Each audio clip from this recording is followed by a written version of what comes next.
What you just said is one of the most insanely idiotic things I have ever heard. What kind of ignorant shit is that?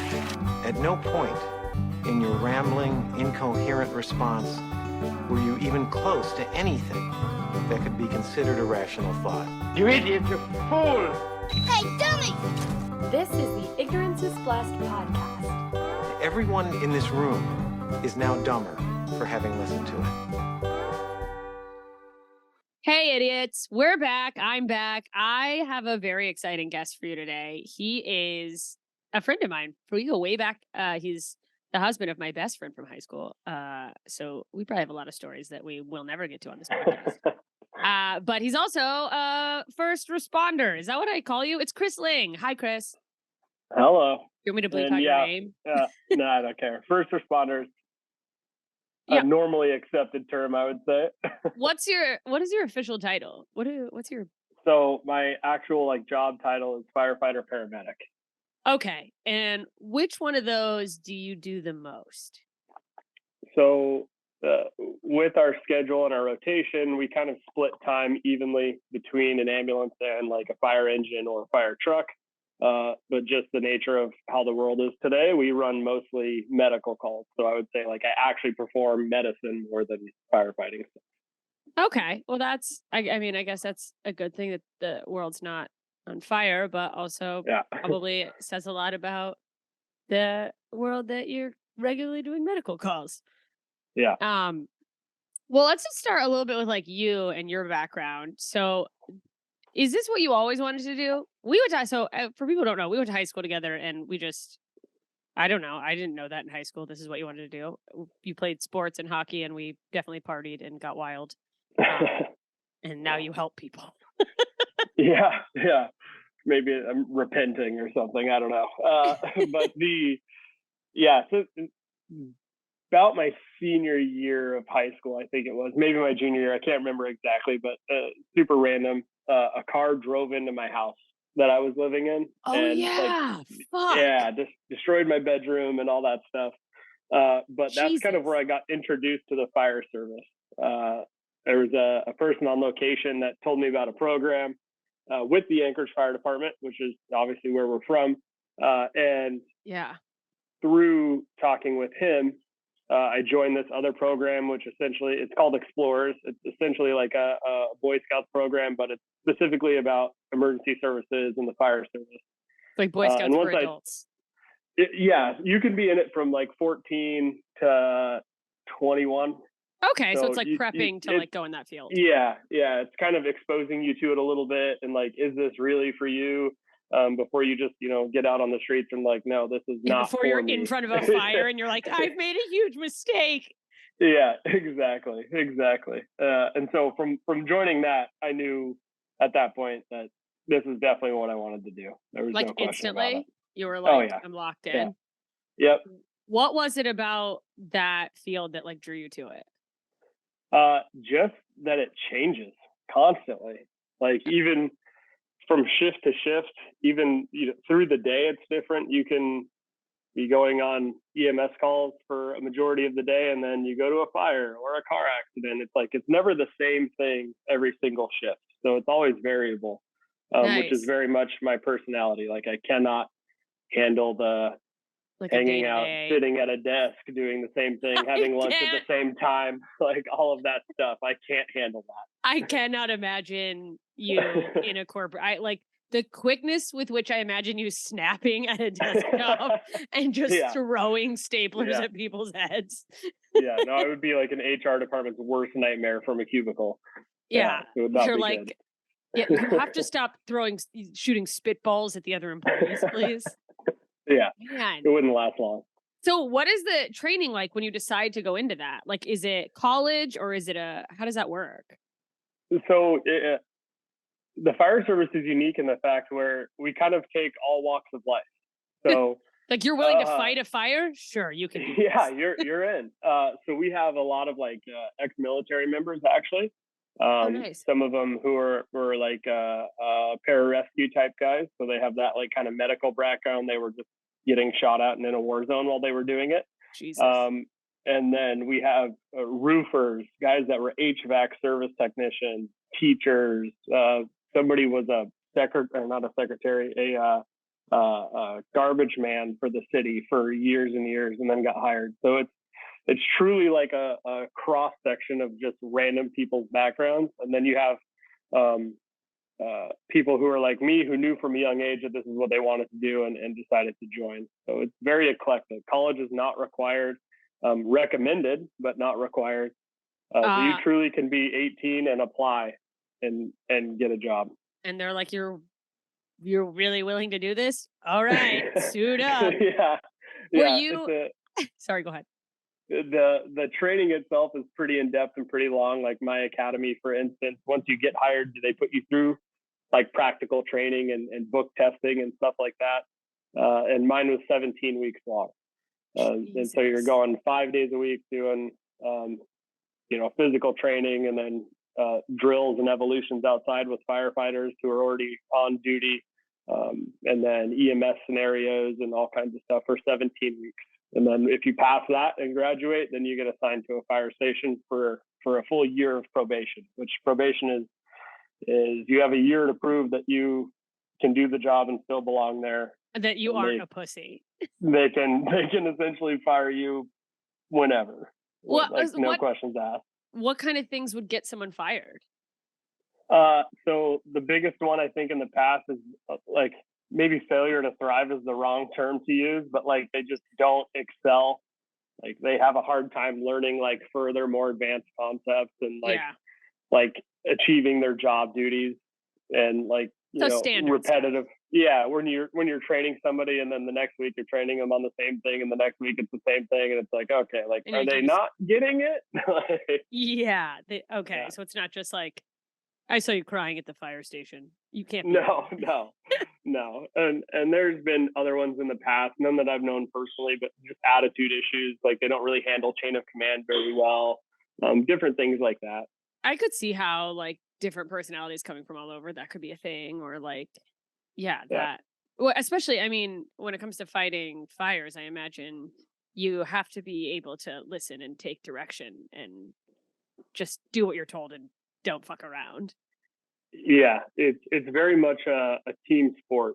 Like we have an officer who's on a fire engine, and he's kind of in charge of not only like the direction that scene goes, but also like ultimately he's responsible for our safety. So it's kind of like everybody listens to him. They typically have more experience than everyone else on the rig. They've been doing the job a lot longer. They have more certifications. They've been to more calls. So they're, generally a good sounding board for questions, for training, for just listening to their experience. I'm super fortunate right now with the station that I'm at. One of my officers has 28 years on the job and the other one has 20 years on the job. So that's great. Combined almost 50 years of doing the job that I've been in with Anchorage for almost 6 now. So damn, super good resources. Oh yeah. And I'm sure that just like helps. I mean, cause that's a wild job. I'm sure it's like makes you feel a little more secure being like, okay, I trust that these guys know what they're doing. Cause it's like, I can't imagine being a firefighter and then having a boss like Michael Scott or something from the office. You're like, we're all going to burn down. This isn't going to work. The fire drill episode of The Office is phenomenal. And that's every day for you. You're like, it never ends.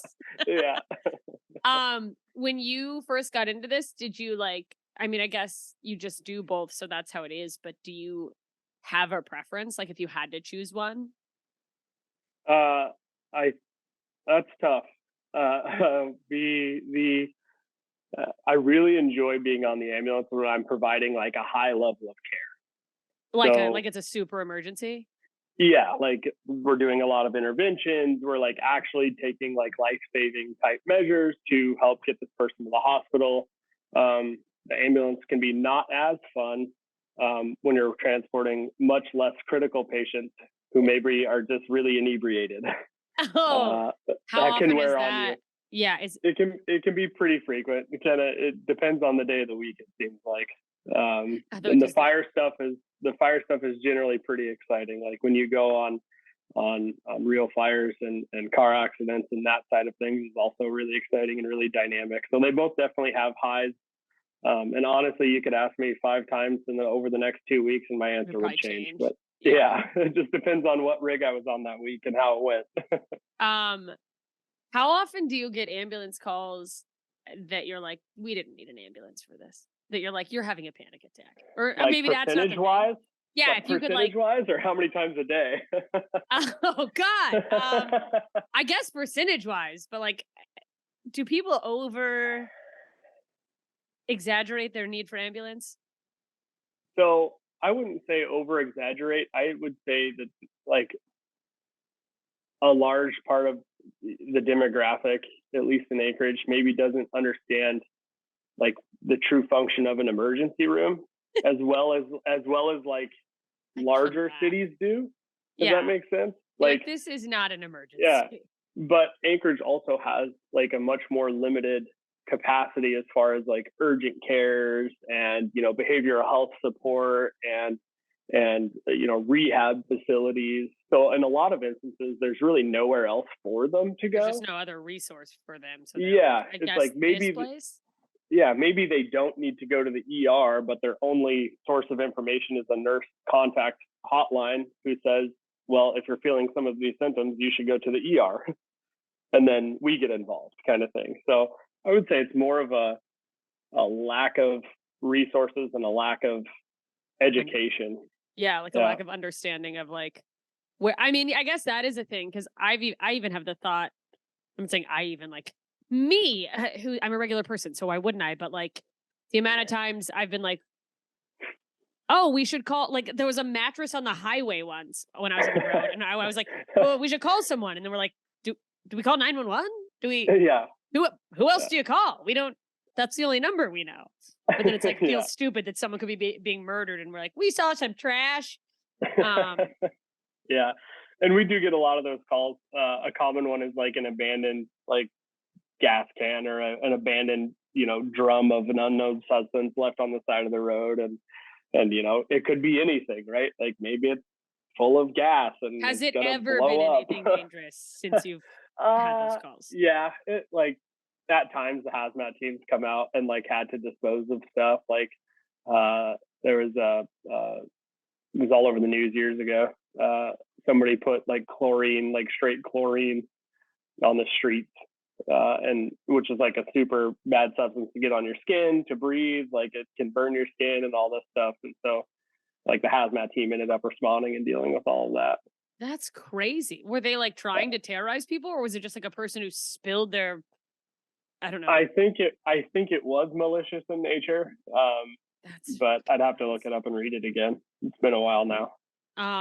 Are you like are paramedics the people who go out for like I don't know what if it's called something else in like a 5150? Is that what it's called in Alaska? Like a mental health call when someone's like, oh, okay.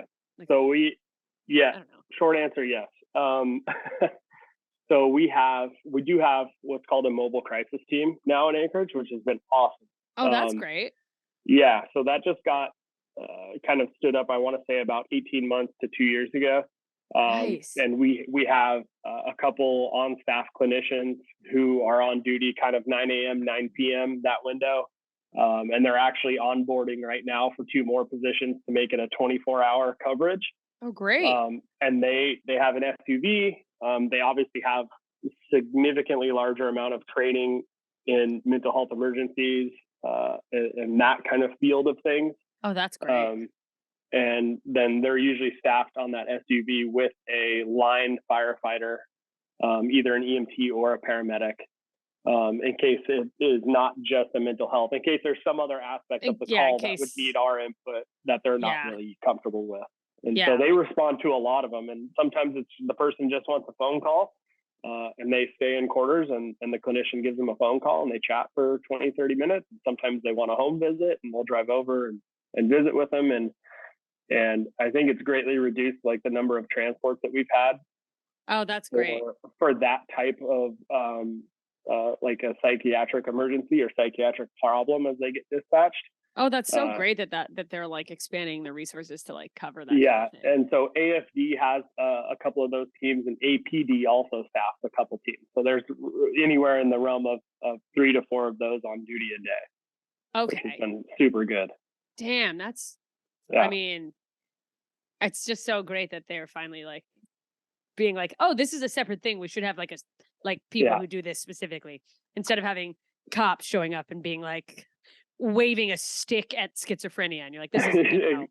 Exactly. Or like trying to, because, especially if they're not in their right mind or they truly are in like a psychotic break, like the last thing they need is like to be put in handcuffs in a cop car or even, hauled away to the emergency room to sit on a psych watch for 3 days, like while they get their meds regulated. Like they need like an actual mental health professional to manage that as a whole. Oh yeah, So, and it's also like if you don't have the training, it's such a specific thing. So I imagine like trying to wrangle someone in a situation like that is just yeah. hell, and feels bad that you're like, this person isn't Yeah. well and I don't know how to help them. Yeah. And it's not drugs, it's not alcohol in a lot of these instances. It's truly like, if they have schizophrenia, like that's not something that they chose to do to themselves. And like, Yeah. here we are trying to like make it better, which doesn't always make it better. Yeah, and it's like it's important to have someone who can understand that too, because like, yeah, I feel like it's easy. Oh, especially if you live somewhere where you do see like drug addicts on the street, it's easy to just be like, this Yeah. person's just on drugs, and you treat them Yeah. differently if you understand that it's something that's outside their control. Yeah. Since you are in Anchorage, and Anchorage does seem to have a lot of. And for those who don't know, boy, do people love drugs in it. The town we're from, there are a lot of people who dabble in the illegal substances, arts, we'll call it. Do you ever have to like handle? Do you get a lot of calls based around drugs? Yes. Your And face is alcohol. like that's probably Yep. most of my calls. Yeah. Uh, And varying degrees, like varying degrees. yeah. Do you ever? How do I say this? Are there any like? Is it ever funny? I know it's not. Oh, yeah. Funny a lot of the times. Like the situation like is obviously not funny. Like it's sad. Like this person's addicted to drugs. Like their life is spiraling. But like, of course, there I are can't stop times. laughing. I'm unwell. Yeah, there are times where you're like on a call and maybe they say something or do something and you're like, what? Like what just happened? Like is this my real life? Like Yeah, they're just or then- nonsensical, and you're like, okay. yeah, 100%. And it can be anywhere and everywhere on the spectrum. Like I've had people who thought they were like robots and like all kinds of like anywhere in between. They can walk at like pretty like gravity defying angles. Like I don't know how they're upright. Like they're like, I'm not drunk, and they're in a limbo just walking around. just walking down the street like that. I'm like, I don't know what they're on, but like it's making them half levitate. Like this is amazing. Like oh my goodness.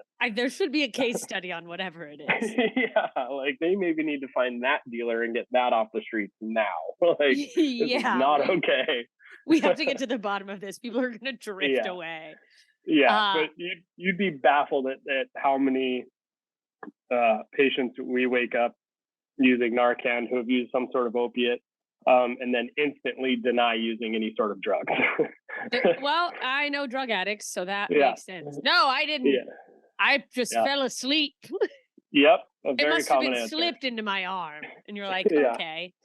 Yeah. I was just sleeping really hard. I'm like, that's interesting because last time I checked, sleeping didn't make you stop breathing for multiple minutes. But okay. Yeah. You're like on the sidewalk. You were taking a nap on the sidewalk for 14 hours. Sure. Yeah. Yep. I mean, because we've all seen or even been the person who's not that we've all been like on heavy drugs, but like the drunken ding dong who's like, oh yeah, whoops-a-daisying around, and like you're like, okay, well, now that we know that no one's hurt, it's hilarious. Yeah, you pissed in the street. Have you ever had any calls?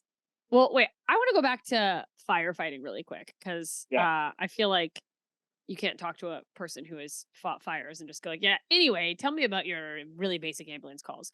But have you had to fight like aggressive fires before? Have you actually had to?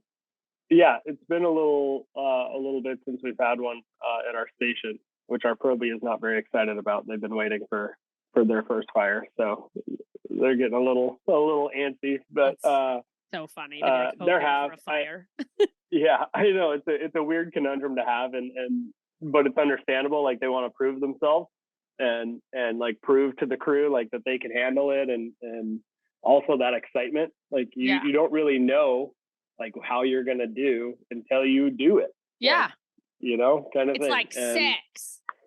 Yeah, and I had more, I would say more fires when I worked in up north in the interior, and I think that just has a lot to do like building codes, more people using wood stoves, things of that sort. But one thing that's kind of hard to replicate in training that you find out really fast on your first fire is like truly how little you can see. Like, really? Yeah, so you like the TV shows and movies are always really good at like portraying like, oh, they walk in and they're walking and they're standing up and like you can see the fire and it's over here in the kitchen and they spray water on it. Separate place, yeah. Yeah, that's really cool and fancy and they all high five outside. But like in reality, when we go to buildings that are on fire, like most of what is in homes these days is made out of like plastic products. And what color does that burn? Black. Like it comes with black, dark, nasty smoke. And you can't see, like you're going by feel, or we have thermal imaging cameras that help you see, but you literally have to like hold the camera to your mask to even like discern what's what. Yeah, and you're going by heat signatures, looking for victims and all that stuff. But that's the hardest part, I think, to kind of wrap your head around. Is it's like true darkness. Did they like tell you that? Did they try to prepare you for that? Yeah, they do, and you'll do training. Like they'll take old X-ray films and put them inside your mask during training, which kind of doesn't take 100% of the light out, but takes some of it away. Where you have to rely more on your hands and like what you hear, and keeping your orientation to like one wall. Because like I'll give you a story. I searched.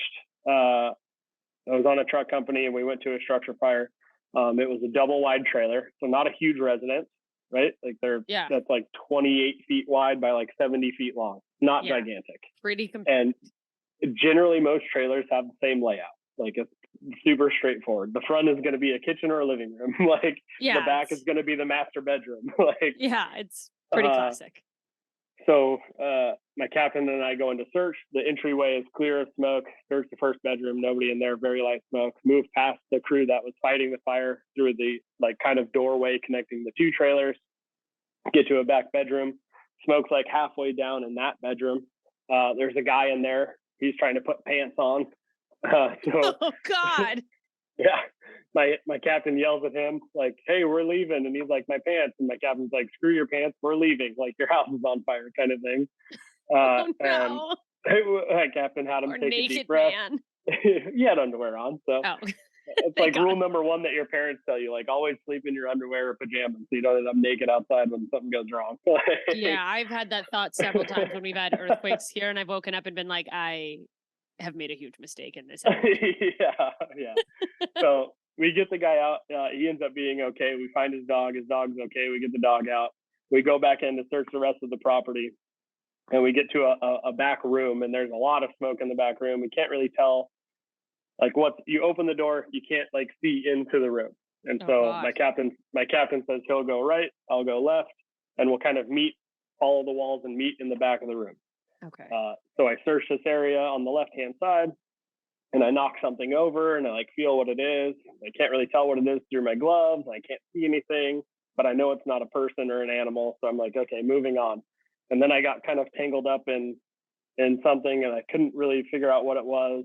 And then like upon feeling it and trying to determine, I keep trying to close my eyes because that's how I like train. I can picture everything in my mind. So I'm not just weirdly blinking at you. But it ended up being a dryer vent, like the hose that connects to the back of your dryer. Oh shit. I'm like, okay, like I could feel it and like recognize what it was, like moving on. Like I come around a corner, same thing happens. I knock something over, I pick it up, I'm like, this is not a person or an animal. Move on, Moving on. get tangled up, dryer vent again. I'm like, weird. And I still can't see anything. So I, round the God. next corner, and the same thing happens the third time in a row. And I'm at that point rattled because I'm like, did I just search the same spot 3 times? Like, how do I find an identical thing in every single, like, You're this like, doesn't am make I any lost? sense. Fuck. Exactly. Like, all these things are running through my I have head, but I chills. know I can hear my captain, like, searching the other side of the room. He's calling out like he felt a window. He's like, I got a window, because we call out to each other what we find. Okay. So if something starts to go bad, I know I can go to his voice and there's a window for us to bail out of, kind of thing. Oh, that's smart. Yeah, Yeah. that makes sense. So you conserve your air as much as possible because you're only limited on how much air you have in your tank anyways, but like important things we call out to each other. You're like, dryer vent. No, yeah. So I basically wasn't saying anything because I'm like, I don't know what I'm crawling into. Yeah. I searched this like third area, and make my way around, finally find like a back wall, meet him on the back wall. He's like, did you find anything? I'm like, I don't think so. I'm not really sure what I found, but there's no people in here. I'm sure of that. Like, that's all I can be sure of right now. Like, I don't know what just happened, but let's go out for air. Yeah. There's no humans. We're good to leave. We're good. There's no fire, no humans, no pets. Let's leave. So once all the smoke was cleared out of the trailer, we went back in to see what we had searched, because I was like bringing it up with him. Like, he's like, I need to know.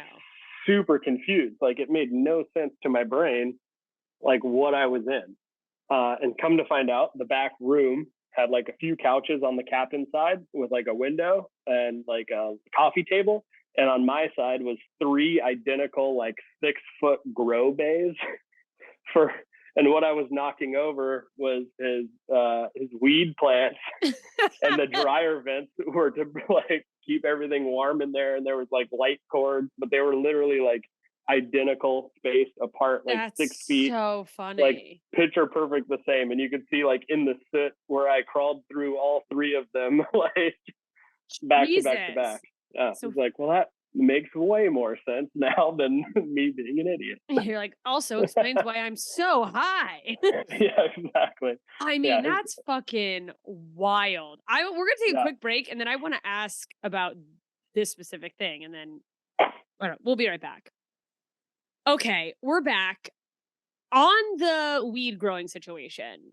I don't know what the legalities are in Anchorage. I know it's like legal now, or were at this time. Was it like completely legal to be there? Or was it like... So you can, my understanding of it, not a cop. They have to tell you. I think in Anchorage, I thought like you can have it, but it just can't look like you're selling it. Up to 3 plants is what I was told.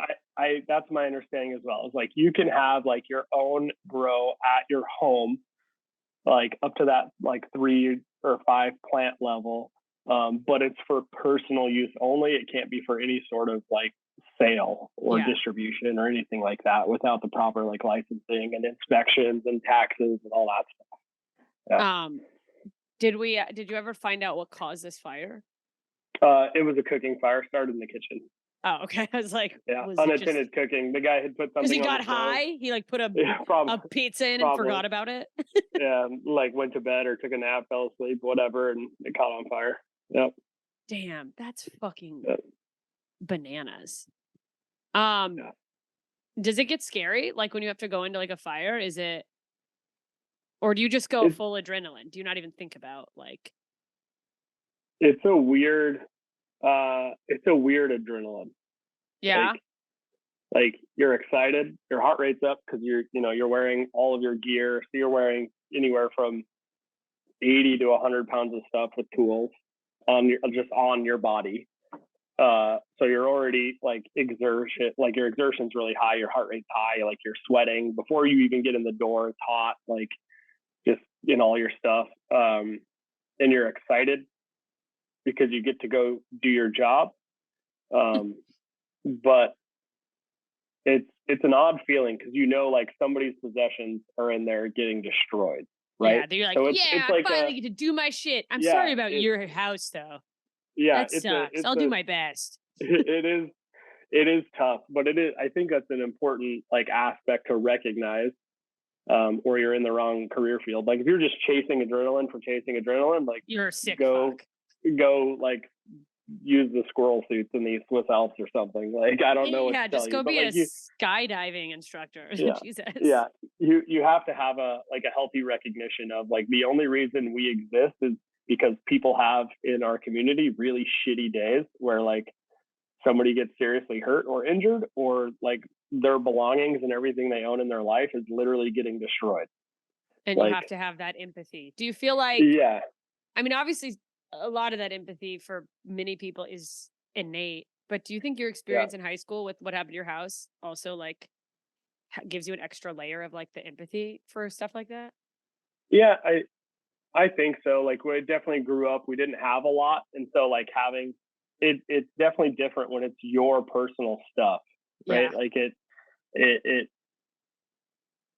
you think about so many things like, yeah, it was an accident, the guy didn't do it intentionally, like there's no malicious intent, there's nobody to like blame for lack of a better Yeah. term, but like it is kind of somber of like going home. Like I was at work when it happened and my mom had called me, and so I like went over to the house and like my entire dresser of clothes got run over by a car.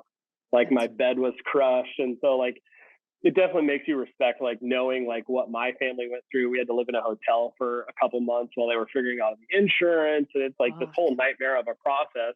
And like the people that we go to help a lot of times are going to be in that exact same scenario. So it helps me like recognize at least like just because we put the fire out doesn't mean everything is all better. Yeah, it's And not, like well, back to life. exactly, like, oh, let's just go back in. Like, no, like you're gonna be at a hotel tonight or a family member's house if that's even an option, and for the foreseeable future. And Yeah. and so just that uprootal of and that's just with possessions. Like people lose family members in fires. Like Yeah. we've had a really rough year with fire fatalities in Alaska. I want to say, or in Anchorage. No. It might be for the state, but I think we're at like 18 or 19 this year, which is Are pretty those like wild. are those like wildfires? Like, or what are No, the, is it like caused by people? generally like dwelling fires, like for whatever cause, like unattended cooking is a common one. Sometimes chimney fires in the wall, like if people don't have their chimneys cleaned. But there's a surprising number of homes that don't have like working smoke detectors or working carbon monoxide alarms, like simple things that you can get from a grocery store that like are designed to save your life. Yeah, and people just don't think about it, or maybe don't even realize that they either don't have it or that it's not working.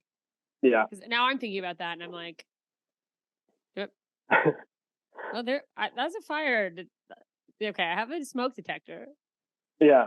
but I don't know if I have a carbon monoxide. Yeah, and most departments put out I just pass out. a big PSA like every time you change your clocks for daylight savings, like change the batteries. That's your smart. carbon monoxide detectors are usually good for like 5 years. If you're renting, usually that's a landlord cost. You just notify the landlord and they'll bring a new one out and put one in.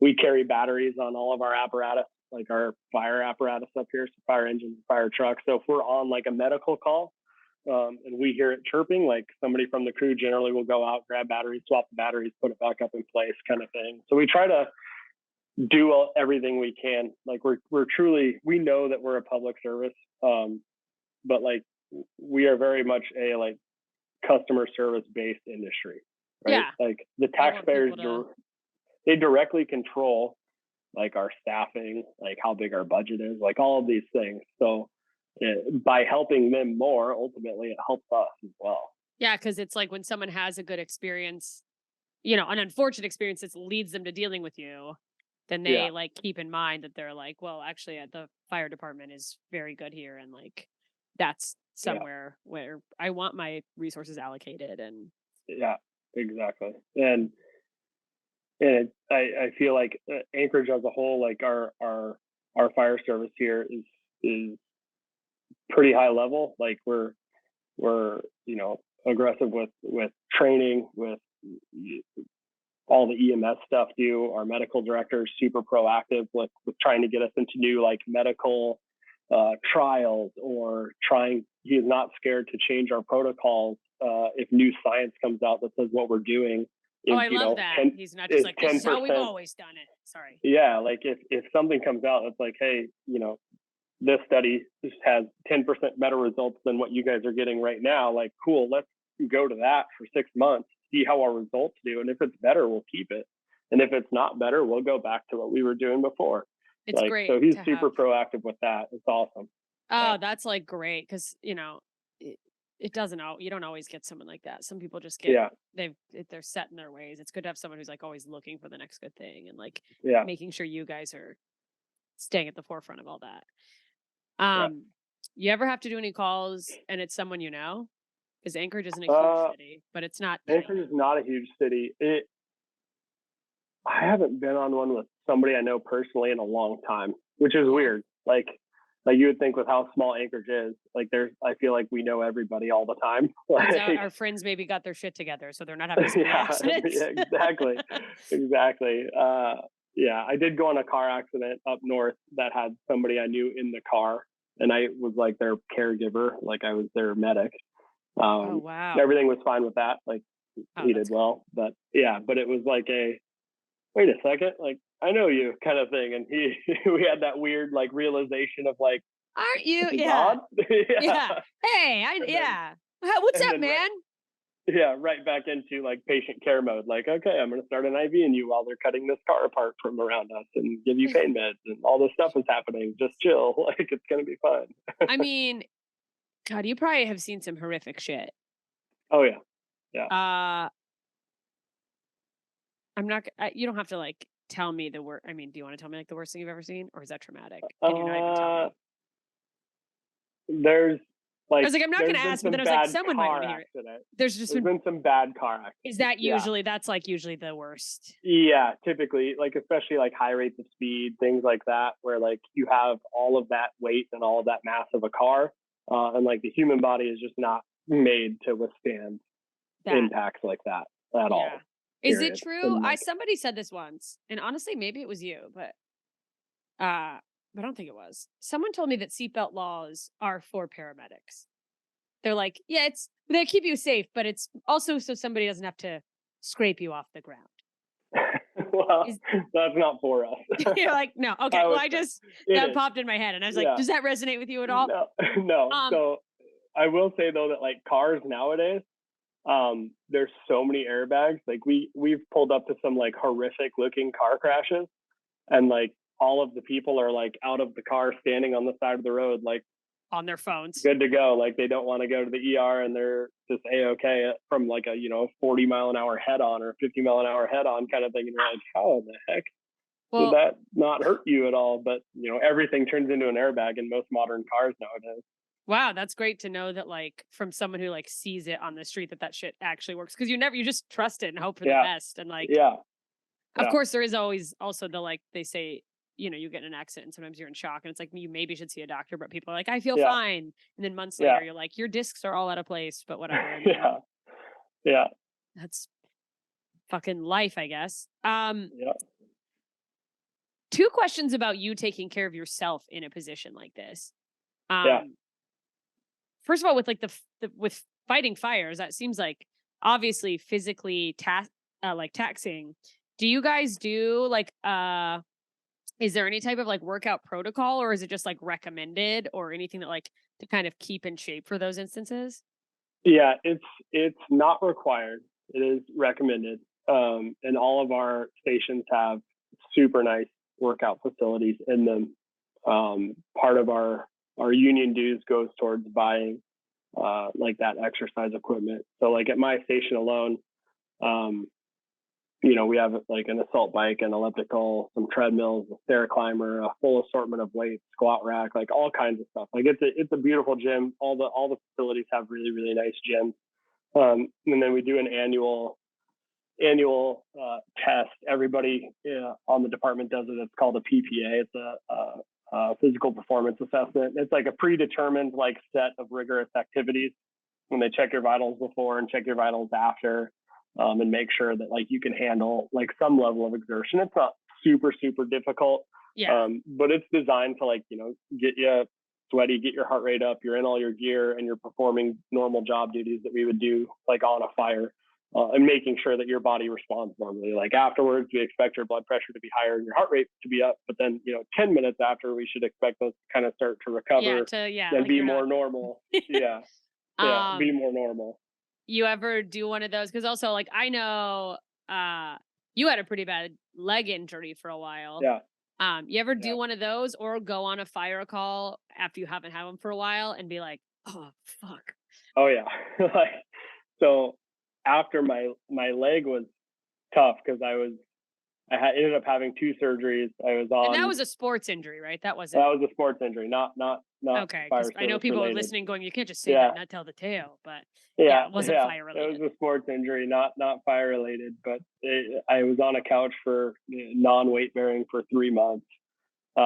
And it's really easy to DoorDash nowadays. Yeah, technology is so cool, but it's made it so easy to just let yourself become a huge piece of shit. Oh yeah. So I was getting really good at watching all the things on the internet and playing video games, and DoorDash was like my life for 3 months. And it became a door saunter after a while. yeah. Like to the point where DoorDash drivers would be like, "Hello again." You're like, can you not say that? You're ordering it from your wife's account. Yeah, exactly. So that was tough. And tough, I would say, mentally as well. Like you're so used to, helping out with things around the house, going to work, like being on your feet, like just being on your feet, driving. You're a dad of 2 boys too, so it's like like being an active component of a household to like I have to crawl up the stairs to go to bed was like that's really so sad. hard. I'm sorry, I'm laughing. It was terrible. It was very tough. I was very excited to get back to work, but I noticed very quickly, like once I got back to work, like physical therapy helped me like regain my leg strength, but like all of the other, like my cardio was gone. Like I had my upper body strength was nowhere near where it needed to be. So I had a long kind of road to even just get back to any sort of baseline. Like it was probably with my leg a year before I was back to like full strength. And I would say it was close to that before I would like feel 100% going on calls and stuff. Damn. And I mean, that fucks with your like mental and emotional state too. Cause it's like your sense of who you are. And like, I'm sure like how you see yourself as like a provider and like, as you said, like helping out around the house. And then that doesn't fucking help with the door dashing if I know anything about feeling bad about myself. Yeah. It's like, oh wait, I can click this button and they bring ice cream? Excellent. It'll make me happy for a few minutes. Yeah. As far as like mental health with like, I mean, because you see some crazy shit. How do you how do you deal with that? So just tucking it like in? the old adage, like in the fire service as a whole, it's changed now. I'll kind of preface it with that. But the old adage was like, you don't talk about it. Like it happened and it's terrible. We're moving on. Like you don't I didn't talk know about my whole family was firefighters. Yeah. Like, and their big thing was like, if you're dwelling on the last really shitty call, you're not going to be able to help the people on the next shitty call. Yeah. Kind of thing. Okay. And that, like from the outside looking in, you're like, no, that makes sense. Like, I don't see worry why about someone that. would think that. Yeah. And what they kind of realize is like what that does is like forces guys into a bottle of booze or pills. Yeah. Like, Because and then they have other coping mechanisms to suppress it. Exactly. Yeah. Exactly. So now the union, the International Association of Firefighters, has been awesome in recognizing like PTSD is very real. Yeah. And is not necessarily only something that's associated, with people who are fighting our wars. But that when you get exposed to like the levels of stressful situations that we do, it messes with like our cortisol levels, our sleep deprivation messes with us, like all of these different things mess with us. But they have a couple centers in the United States called Centers for Excellence, and cost-free, like any union member in the U.S. can say, like, I'm having this problem with, alcohol abuse or drug abuse, and boom, like you go out to one of these centers, you're there for like 3 months, depending. to get you clean and get you back on your feet and teach you like healthy coping mechanisms and like how to like kind of hit the reset button and get back to where you were probably at the beginning of your career. And over the last 20 years, it's just been wearing you down kind of thing. Oh, that's great. And they're huge on, we have a team of varying ranks of personnel in our department. They're called peer support. And so they get extra training outside of like our normal firefighter training to handle situations. So they actually have like a little designation on our staffing model. So I can pull up any day of the week and tell you who's on peer support. And like, if you're just having a hard time after a bad call, like you can call them, they put themselves out of service wherever they're at. And like, and just you are their emergency at that point, and they handle you, like help you decompress, whether that's a face-to-face meeting, a phone call, whether you need to go off duty and go home and talk to peer support, any of the things. They're very supportive of all that stuff, just recognizing that mental health is such a huge component, not only for the people we take care of, but like the stress levels that our job inherently gives us. Yeah. And so that's been pretty cool. I'm sorry, my dog's walking by. Elvis. Yeah. He's not very happy with me. He got neutered yesterday, so Oh, he's having a rough day. Oh, he hates you. Is he in a cone? No, he's not. He's been really good about not messing with his incision. So Well, I let him out of it. Yeah, I put him in it last night. It was not pretty. Oh yeah. I mean, nothing sadder than a dog in a cone. Yeah. But to kind of rewind there though, it's nice knowing that those resources are available. I'm like a habitual put everything into its own container kind of thing, and like open those containers when I need to, if that makes sense. Like at the rink, I'm like hockey mode, and at home, I'm in dad mode, and at You're work, good I'm at in work mode. compartmentalizing. Yes, 100%. And that is great. And I think we're all good at that to some level. I'm sure there will be a time where I'll need peer support for one of those things, and I recognize that, which is that's half the battle. Good. Is like and being okay nice, with that too. Yeah, and it's nice knowing like that it is available. Yeah. So if I do hit that threshold, like I have a resource, I already know who they are, where they are, and the big thing that the union pushed, making it like a peer support, is you don't say, hey, I'm having this hard time, and they send you, to a psychologist's office that you don't know and doesn't know anything about our job this is or a anything guy like that's that. like been through it, or lady. Maybe. Yeah. He could be at your station, or they could be at a station, 2 miles down the road, but they've like worked in the career field and they recognize truly what those stressors are, kind of thing.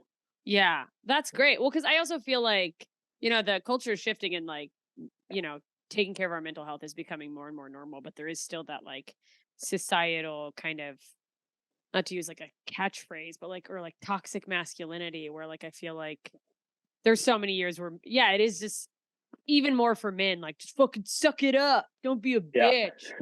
But it's like good to know that A exists, and it seems like you guys are, or at least you are like okay with the fact that like, oh, if someday I might need that, I will go use that, and that's good to have.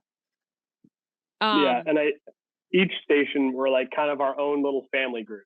Yeah. Too. So like you can even talk around the dinner table and decompress with each other and like discuss a bad call. How could we have done better?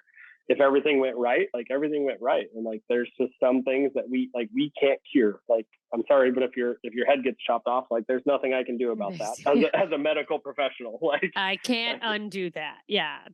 Not the technology. Not at all. Have you ever seen someone's head chopped off? Not completely, but like partially, yeah. Christ on a cracker. You said around the dinner table. You mean that literally, right? Yeah, 100%. So, okay, I guess we'll wrap up on this because I find this really interesting. What is your schedule like, and like the day to day? Like, what's going on when you're not on a call? So, and what is the like weekly schedule? Because I know it's crazy. So, I'll pull up my schedule because it's easier to kind of read it off. We're on what's called a Kelly schedule, and so next week, Kelly's a bitch. Sorry. Next week, I work this Friday for 24 hours. and then I have Saturday off for 24 hours. I go back Sunday for 24 hours, and I'm off Monday for 24 hours. And then I go back Tuesday for 24 hours, and then I have 4 days off. So it's every other day for 5 days, And then you have 24-hour shift, and then I have 4 days off. Yep. For like a 24-hour shift. Do you guys Yeah. like alternate taking naps, or are you just fucking awake for 24 hours? No. So at every station we have our own bedroom. So like I have a bedroom that I occupy on B shift, and then somebody else has that room on A shift and C So this shift. is how they got you to join. Your bedroom was destroyed, and they're like, "I've got a place for you to sleep. You have Exactly. to They're fight like, fires." exactly, and you have to clean our toilets. So we are like, when we show up in the morning of our first shift, well, we do this every day, but we show up, we check out all of our equipment, so our medical stuff, make sure like everything is where it needs to be. We have all the stuff we need. If we like have any expired meds or anything like that, we'll get resupplied. We check out all of our firefighting equipment on the engines, make sure that's where it needs to be. We check out our air canisters, make sure they have enough air for a fire. And then we usually have a morning meeting to kind of go over like if we have anything on the agenda for that day as far as training. Otherwise, we make like all of our meals as a crew. The city doesn't pay for that. We pay for all of our own food. So each firefighter at my station brings $40, and that gives us 3 dinners and a breakfast. Damn. So dinner for 3 shifts and a breakfast. We cook it all ourselves. Is there we anyone have who's like a dinner better together. cook than everyone that you're like, I hope he's on my shift? 100%. You got like a fat Italian firefighter. who's like, Even Joey's on our shit. even in-house, like there's a few guys who are really good at cooking and really enjoy it. And so Nice. they typically cook more than some of the other guys. But downtime, like if you have any training or medical education you need to get caught up on, because we have to meet a certain number of hours annually, then you do that. We do crew training. We usually train the newer employees. We clean the station. So like everything from dry mopping to mopping, the counters, dishes, bathrooms, everything gets cleaned every day, vacuumed. We wash the trucks on a daily basis.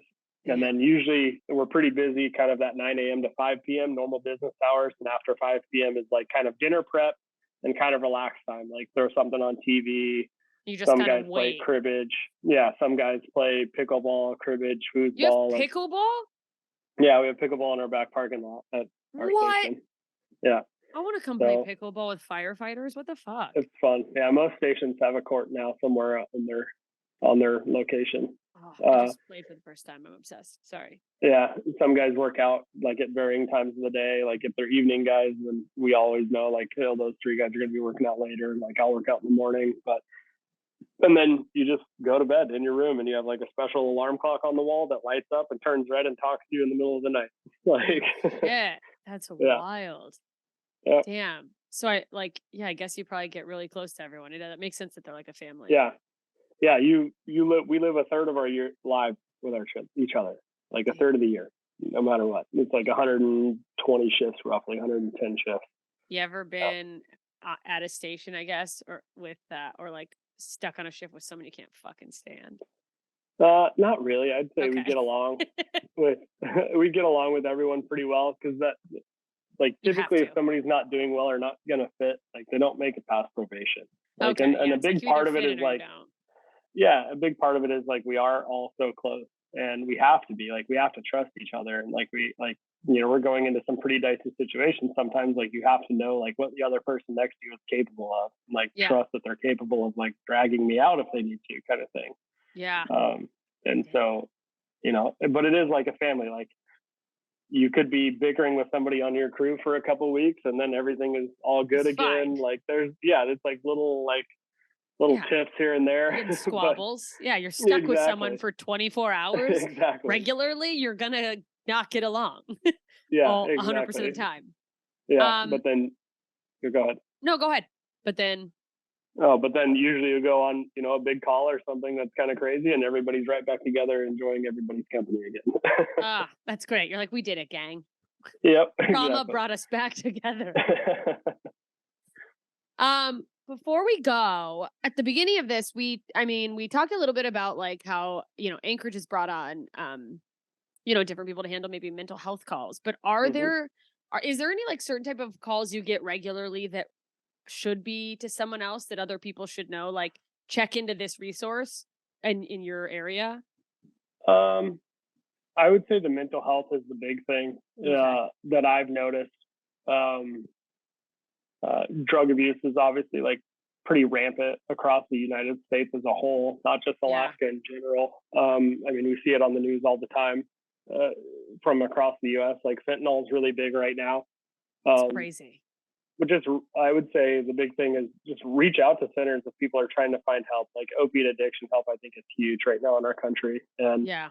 and important for people to recognize like the importance of even regular people who aren't on drugs potentially having those hope kits, or Narcan is the actual drug name, but a lot of communities give out hope kits now to the public, sometimes cost free, and that's truly something that could save somebody's life.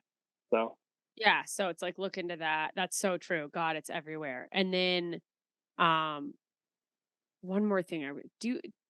How often do you get, or do you ever get calls where you're like, they could have called earlier and they should have called earlier? oh yeah, yeah, I like the biggest one that I've noticed is people who've had maybe their illness for a long time, like it's a chronic illness, So they and think they like, oh, think, this is gonna blow over. It's I'm yeah, having a like, little oh fit. yeah, yeah, this happened last week and it was no big deal kind of thing, and they wait and they wait and they wait and they wait, and then by the time we get there, it's like now this person's unresponsive or not breathing or doesn't have a pulse, and that obviously changes everything with how we, And if we would handle have been it. called, if we'd have been called a day earlier. A big one too that's super time important is strokes. Strokes is Fuck. super time important. Like the difference in time can be super detrimental, not only for like how much brain damage you're getting from that blockage or that bleed, but kind of what interventions they can do ultimately as well. Whether they can give you kind of clot buster medications or surgical intervention and stuff is all very time dependent. Fuck. So that like droopy face, slurred Yeah. What are the speech. signs of a stroke again? Yeah, so facial droop is one. So like if somebody's talking to you, or like if you have them smile and they can smile with literally like I can't even do it intentionally because it's It's like like one side impossible. of their face. Yeah, like one side of their face will truly just be like paralyzed and droopy. Arm drift is another. So we'll have them like hold their arms out in front of them like they're holding a pizza box, and have them close their eyes. And like if one arm just drifts down and they think they're holding it up still. Speech, like a weird, like kind of slurred speech, Okay. almost like they've developed a lisp over the last 10 minutes that didn't ever exist in their entire life. And then another important fact after you call is like noting the onset of when that happens. Because like Yeah. So that you the can paramedics, tell. yeah, the paramedics will ask very specifically, like when exactly was the last time you saw this person normal? And that kind of starts the clock for us. And we call it a continuum of care. So by the time we get there, we transport, then, that adds 15, 20 minutes sometimes. And then, the ER physicians talk to them. And the goal is to get them into an intervention where they get that clot or that bleed repaired in their brain as soon as possible. So maybe they don't have lifelong deficits. Okay. Wow. That's like Yeah. so helpful. And like, it's good to hear that. I wanted to follow up with one more question. I swear I won't keep asking questions, but like, I You're think fine. maybe some people, I imagine some people's delay in calling is like a fear of like the cost of an ambulance versus what Mhm. if I find out this isn't a big deal? Like I've been to the emergency room like 4 times for what turned out to be gas. So I'm one of those people. Like, Yeah. um, Yeah. would you say like it's more important to just like worry about that later or Yeah. And I have this conversation with a patient on a weekly basis. Like, because they'll be like, I well, would how say, how expensive is this gonna be?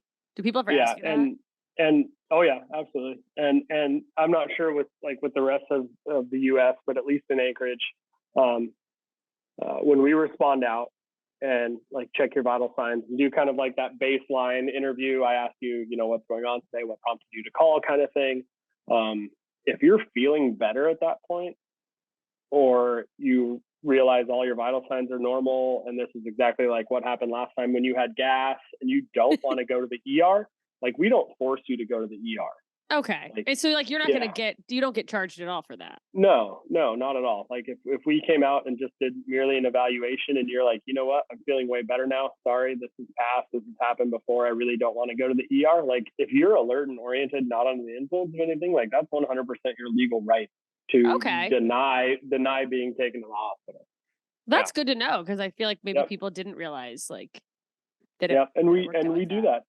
We do that at times. Now we always recommend, like, if you are worried enough to call us in the first place, like you should, you know, Get it looked get at. checked out. Yeah, Yeah. but ultimately, like, it's their decision, and there's, you know, maybe that means they'll call their primary care physician tomorrow, or they'll drive themselves to an urgent care, or any of those things Yeah. that typically are cheaper options than an ambulance in the emergency room.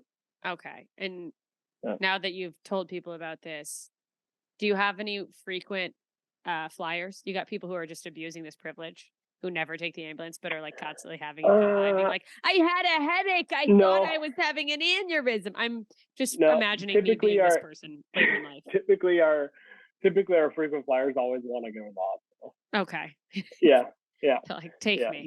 they call all the time, and we show up, and like, okay, you want to go to the hospital? And they're like, yep. I'm like, okay, let's go to the hospital. It's like, You there's obviously no can't go arguing. into details, but do you have anyone that you're like, Yeah. this guy does not need to go to the hospital, but he wants Yes, to go? 100% of the time. And I can't go into details, but I can tell you that there are patients in my service area that I know their full name, date of birth, what they're allergic to. It's just in my memory forever because I've written it down so many times, and I don't know what I have forgotten in order to remember that, but I hope it's not important. Oh man. So, like, I can recognize addresses when it pops up on our You're like, wall. oh, Like, here we go. yeah. Yeah, that's hilarious. All right, well, thanks for doing this. Absolutely. Any last pieces of advice? Anything you want to share? You don't have to have anything, but Don't believe WebMD. that's amazing. All right, well, that was Chris Ling, everybody. Yeah, don't believe WebMD. Check Percent to Stroke and support your local first responders. Bye, idiots.